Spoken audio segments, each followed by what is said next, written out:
Para Pedro, essa foi uma lição amarga, lição que ele aprendeu lentamente, de que a jornada de Jesus na terra passava por agonia e humilhações.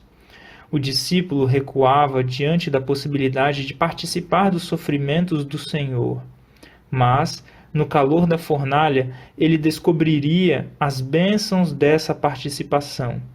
Muito tempo depois, quando estava curvado ao peso dos anos e trabalhos, ele escreveu: Amados, não estranhem o fogo que surge no meio de vocês, destinado a pô-los à prova, como se alguma coisa extraordinária estivesse acontecendo. Pelo contrário, alegrem-se na medida em que são coparticipantes dos sofrimentos de Cristo, para que também na revelação de sua glória vocês se alegrem exultando. 1 Pedro capítulo 4, versos 12 e 13. Que interessante, meu querido irmão, minha querida irmã, nós vermos aqui a experiência de Pedro, alguém que tinha medo de sofrer por Cristo e agora que estava incentivando as pessoas a não terem vergonha por conta desses sofrimentos. Como que o tempo que ele foi passando, as experiências que ele teve com Cristo, não é? O ajudaram a chegar nesse nível, né, de maturidade. E o Espírito Santo agora estava usando Pedro como um exemplo vivo para que ele testemunhasse para as outras pessoas. E esse texto que nós estamos lendo vai continuar dizendo o seguinte: Jesus disse: Se alguém quer vir após mim, negue a si mesmo, tome a sua cruz e siga-me. Mateus capítulo 16, verso 24. A cruz estava associada ao poder de Roma.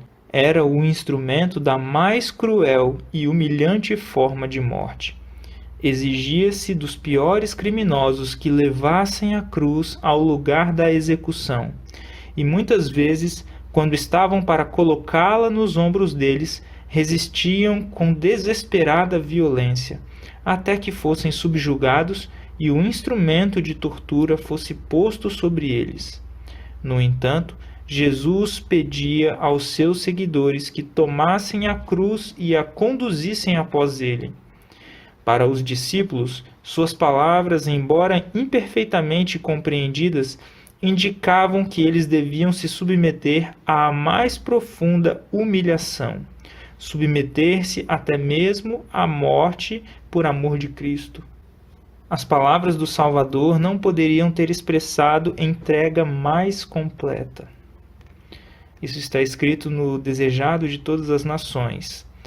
E que importante essa declaração, não é, querido irmão, querida irmã? Que nós devemos tomar essa cruz e seguir a Cristo. E não devemos ter medo de tomar essa cruz. Bom, vamos aqui continuar lendo um outro texto que está na meditação matinal A Fé pela Qual Eu Vivo, do dia 7 de novembro, e que diz o seguinte para nós: Os seguidores de Cristo pouco sabem das tramas que Satanás e suas hostes estão formando contra eles. Aquele, porém, que se assenta nos céus, encaminhará todos esses estratagemas para o cumprimento de seus profundos desígnios.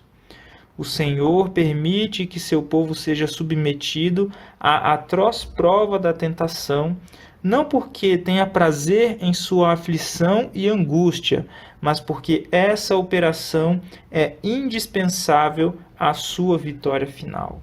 Querido irmão, querida irmã, eu gostaria de ler esse texto novamente, para que isso ficasse firme nos nossos corações. O Senhor permite que seu povo seja submetido à atroz prova da tentação, não porque tenha prazer em sua aflição e angústia, mas porque essa operação é indispensável à sua vitória final.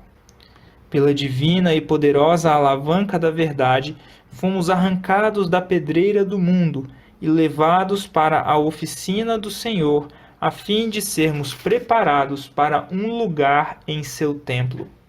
Nessa obra, a marreta e o cinzel fizeram sua parte, e a seguir veio o polimento. Não sejam resistentes a esse processo da graça. Vocês podem ser uma pedra áspera, na qual muito terá que se burilar antes que estejam preparados para o lugar que Deus determinou que vocês preencham. Não devem se surpreender se, com a marreta e o cinzel da provação, Deus tirar seus defeitos de caráter. Somente Ele pode efetuar esse trabalho. E estejam certos de que Ele não fará nenhum movimento sequer sem um propósito.